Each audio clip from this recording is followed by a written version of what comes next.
I'm the Avatar, and I'm gonna save the world. With my friends.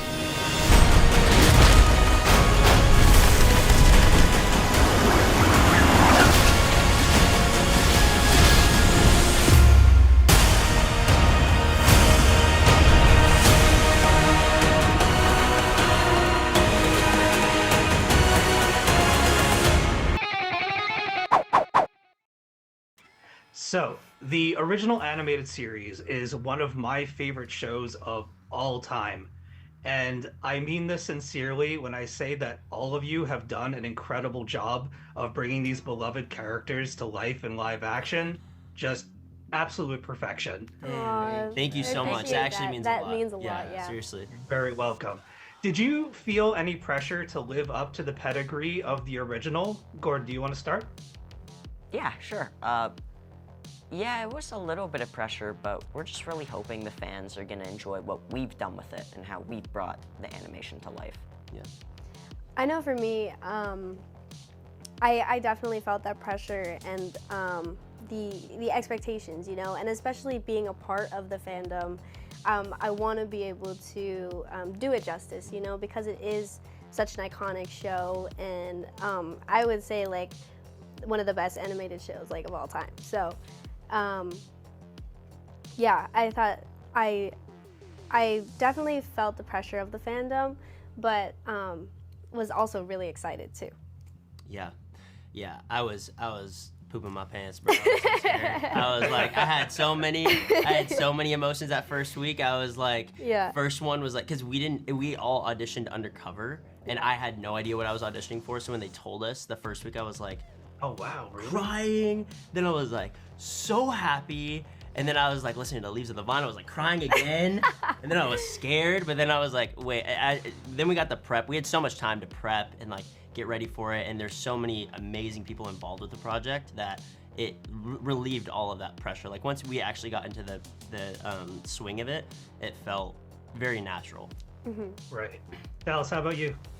I had known, even though they had given us fake sides and a fake storyline and a fake character, I had known from the very jump that it was Zuko, just because like that father-son relationship, you can't really hide that too well.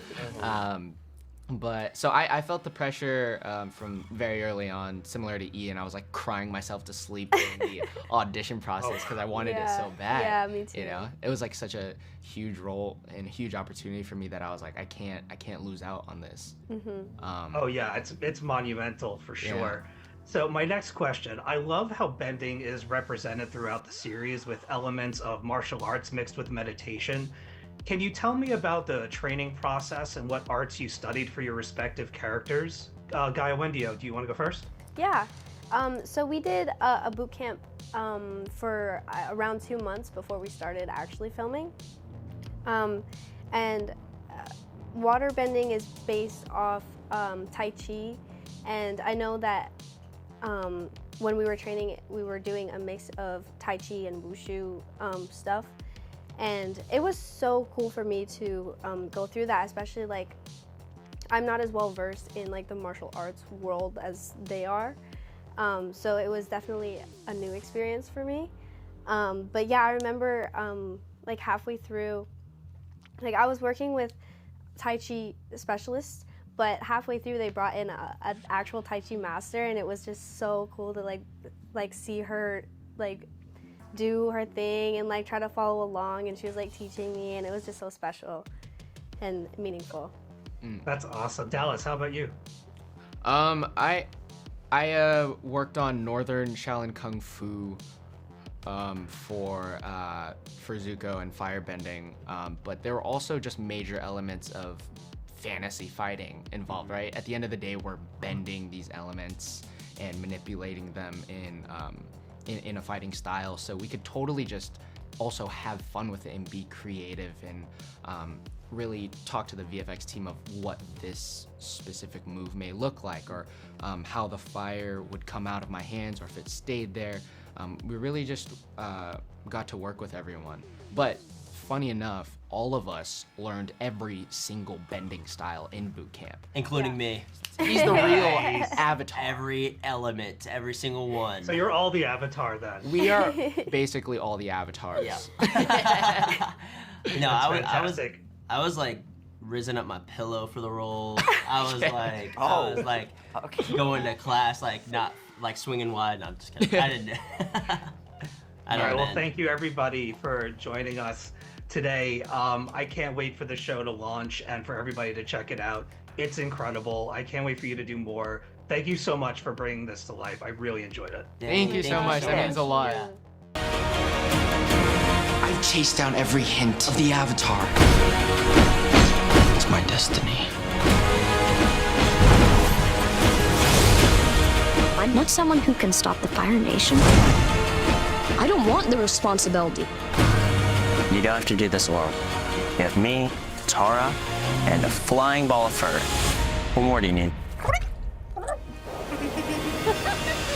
So my first question is for Daniel. After contributing to the original animated series and again for The Legend of Korra, were you excited to play Fire Lord Ozai in live action?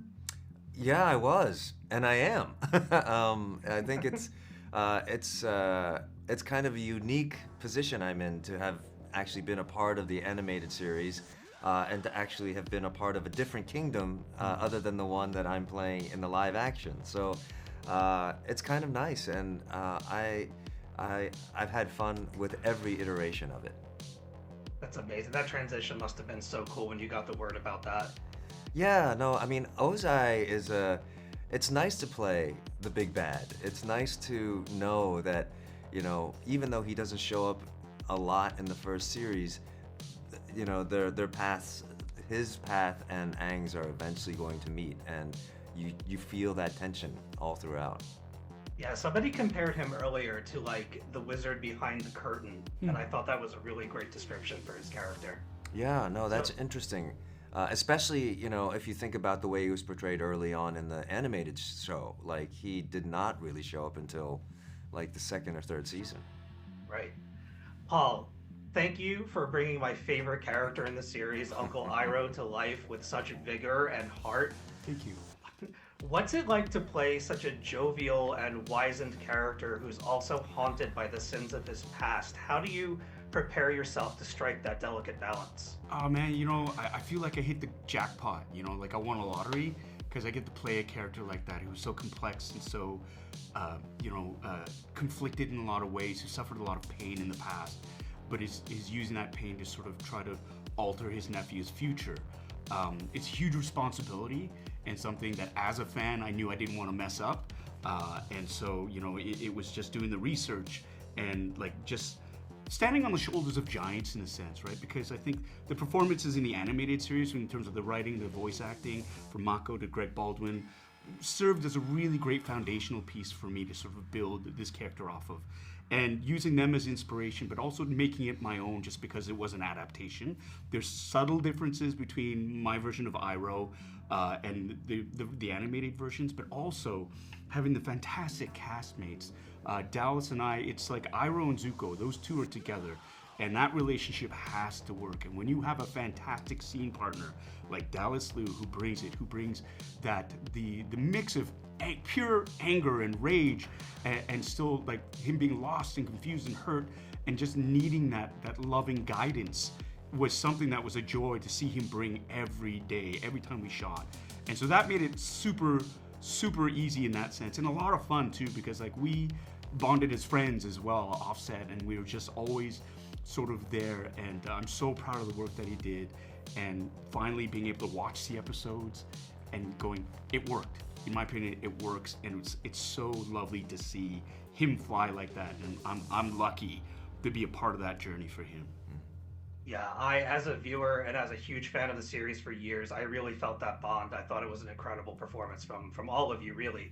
The last one is for the both of you. I'll throw it to Daniel first. What are the best and worst aspects of working on such an established and beloved intellectual property? Since I'm going first, I'll take the best aspects, and Paul can have the worst. The best aspects are that you have a very devoted fan base who cares about you know, how we do things. And so it demands a level of care on our part. It demands attention to detail and conscious decision making about how we choose to approach not only our characters but the entire series. And I'm very happy and relieved that the writers have taken that care, and they did think a lot about every choice that they made and how they wanted to tell the story, the ways that they wanted to diverge from the original, and the things that they wanted to make sure stayed in.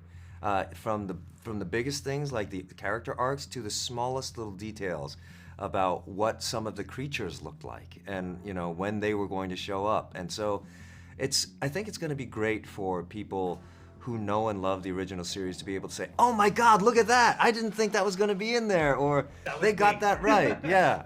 And also for people who have never seen the show at all and know nothing about it, because it's executed well enough, and I don't want to understate things here, but it's executed well enough that it will bring in people who are not familiar with the show. The production values are excellent, the storytelling is strong, the performances are really good, and so I think there is something for everyone. Well, Paul, do you want to add anything before we get Yeah, no, I think the worst part of an experience like this is having to wait so long to share it with the rest of the world. Because, you know, we finished in like June of 2022. And you know, it's been a long haul to get this show ready. The VFX, editing, getting everything together. There's some reshoots as always, right? But the wait is so worth it. And I like now the hardest thing is waiting that little extra beats longer to share it with the rest of the world, because I know fans, the devoted fans, they are chomping at the bit because they are desperate to see this, and I think there are going to be so many happy people out in the world right now, and we're going to inspire a whole next generation of fans and of artists and creatives, and people just going to I've never seen anything like this in my lifetime in terms of like with an all Asian cast in that world, and it is so epic in scope and something that I'm super proud of.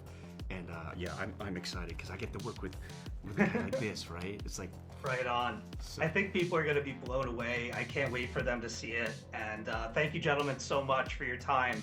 And best of luck with the launch of the show. Thank you so much. Thanks for watching.